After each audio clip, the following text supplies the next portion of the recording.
புலிப்பால் தான் மருந்து என்று வேண்ட ஐயப்பனும் புலிப்பால் எடுக்க கானகம் நோக்கி விரைந்தார். பொன்னம்பலம் மேட்டை அடைந்தார். அங்கு தேவர்களை கண்டார். பிறப்பின் நோக்கத்தை அறிந்தார். அழுதா நதி கரையில் அரக்கியை வதம் செய்தார். உடனே அங்கிருந்து லீலா என்ற பெண் தோன்றினார். அரக்கியாக இருந்து சாப விமோசனம் பெற்ற பின் ஐயப்பனையே கணவனாக அடைய வற்புறுத்தினார். ஐயப்பர் இப்பிறவில் தான் பிரம்மச்சாரிய விரதம் இருப்பதாக கூறியும் கேட்காமல் மறுபடியும் வற்புறுத்தி கொண்டே இருந்தார். இதனால் ஐயப்பர் அவருக்கு ஒரு வாக்குறுதி அளிக்கிறார்.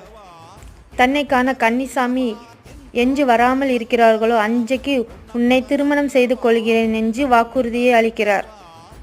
எனவே அந்த நாளை எதிர்பார்த்து காத்து கொண்டிருக்கிறார் மாளிகைப்புறத்தம்மன்.